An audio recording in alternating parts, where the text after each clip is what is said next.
So on that day, he got caught wind of something going on here and headed back this way.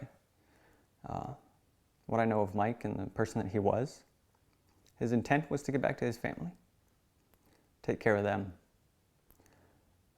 He was accompanied by two other individuals, which I've learned since then.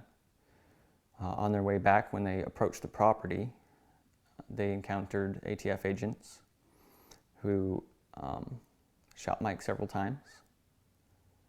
And afterwards, I've looked at the autopsy reports and every bit of research and evidence that I've found. They made me believe that they disabled him and then executed him. There are 2 shots to the side of his head, after shots that are already to his body. Being a big movie guy, I see how that stuff usually works. I've been military myself. You don't put 2 shots in someone's head and then shoot them elsewhere. You shoot them elsewhere because you're at a long range, and then you move in and you take those other shots. I have since also learned that at the time Mike had a beanie on, one of them little stocking caps you wear when your ears are cold. And it was interesting when I learned of that, because I'm like, yeah, that's definitely was a Mike thing. If he was cold, he always had that beanie. Somehow that beanie disappeared. Reading the autopsy reports, they do mention that there was no residue in the gun wounds on his head. That leads me to wonder, well, if he had a beanie on and you shot him in the head, the residue wouldn't have been on his head. It would have been on the beanie. So it's coincidental that happened. I think there was a reason for that. He was simply trying to get back to his family.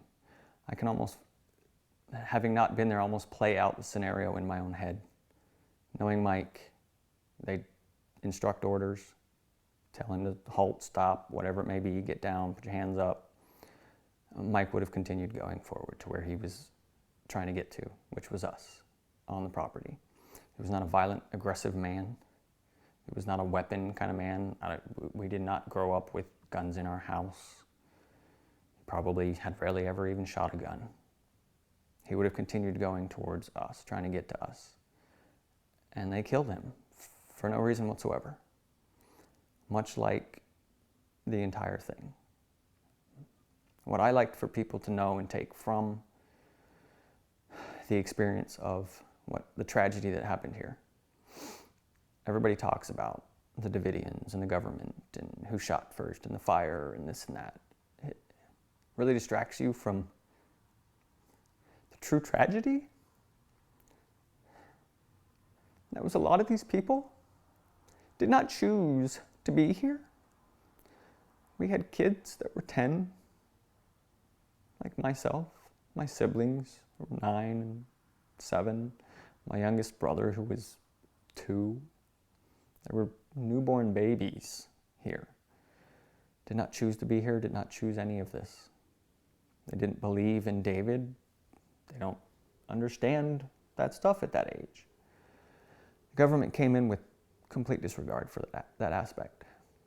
So to me, you want to talk about what was going on here, all the debates that we discuss when talking about the tragedy, who did what, was this wrong, was that wrong? In the end, to me, it doesn't matter. In the end, to me, the government had information that they did not utilize, that they either turned away, neglected, because they had their own agenda. What that agenda is, again, to me, doesn't matter. When you have an agenda, you tend to do things that wasn't the intent. To me, that's what happened here.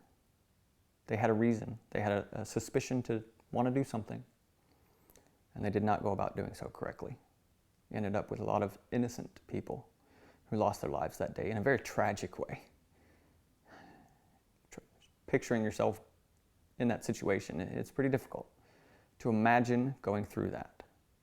I feel blessed that I had a father outside of the property to come get us, and I was not one of those people. I'm thankful that my siblings also made it out, that other people that I considered my best friends, Kevin Jones and his siblings, that they were actually able to make it out and survive today to tell the story. A story that you're not going to get from the people who committed the true crimes that happened here. They gave you the story. We remain here, keep their memory alive, in hopes that people know the truth, that there was a great tragedy that happened here. It had nothing to do with religion, government, or anything like that. Who shot the fire? It had to do with those who were truly innocent and died that day.